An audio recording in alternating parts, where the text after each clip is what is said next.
Le 6-9. Listen anywhere. Sur France Inter. Géopolitique avec vous, Anthony Bélanger. On revient sur les tensions entre le Venezuela et le Guyana. On en parlait dans le journal de 7h. Est-ce qu'il y a des raisons de s'inquiéter, Anthony ? Bon, d'abord, l'escalade est uniquement vénézuélienne. Le Guyana est totalement dépassé par cette situation et incapable d'y répondre autrement que diplomatiquement. Ce pays n'a quasiment pas d'armée, une population 30 fois inférieure à celle du Venezuela. La question est plutôt de savoir que cherche Caracas dans cette affaire. La réponse la plus raisonnable est négocier, négocier et encore négocier.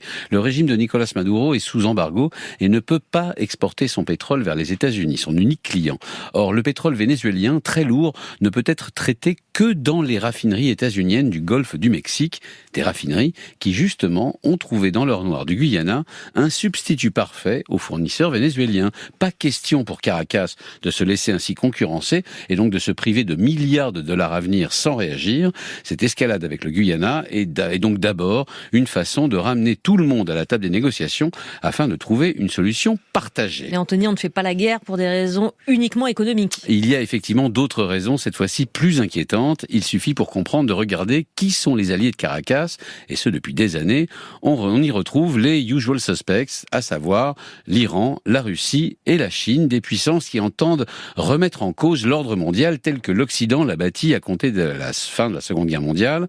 D'une certaine façon, le Venezuela imite la Russie et regarde les Esquimaux, comme Vladimir Poutine voit l'Ukraine, à savoir un territoire dont l'ordre occidental et colonial a voulu priver son pays au XIXe siècle et qu'il est temps de récupérer ou du moins de menacer. Par ailleurs, il y a aussi de la part de Caracas un calcul d'opportunité, celui d'un empêchement américain. Vous voulez dire que les États-Unis n'interviendront pas ? Alors, sur le papier, le Guyana a des alliés, les États-Unis, et aussi l'ancienne puissance coloniale britannique. Mais le calcul de Maduro pourrait être que les États-Unis n'oseront pas y aller, empêtrés qu'ils sont dans deux guerres extérieures, en Ukraine et en Israël. Par ailleurs, et c'est le troisième calcul hasardeux du régime de Caracas, Joe Biden entre dans une allée électorale et rien ne serait plus dommageable à sa réélection qu'une nouvelle aventure guerrière pour un pays dont personne n'a entendu parler aux États-Unis. Donc une guerre est vraiment possible ? Alors, tout bien pesé, ça semble quand même tellement déraisonnable que j'ai du mal à y croire, notamment parce que les États-Unis ont montré plusieurs fois dans leur histoire moderne, qu'ils considèrent l'Amérique latine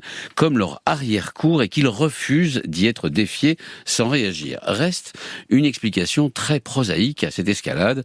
Nicolás Maduro devra affronter l'année prochaine une présidentielle très incertaine. Réveiller le nationalisme des Vénézuéliens est une ficelle électoraliste grossière, mais plutôt efficace pour mobiliser bien au-delà de son camp. Merci Anthony Bélanger.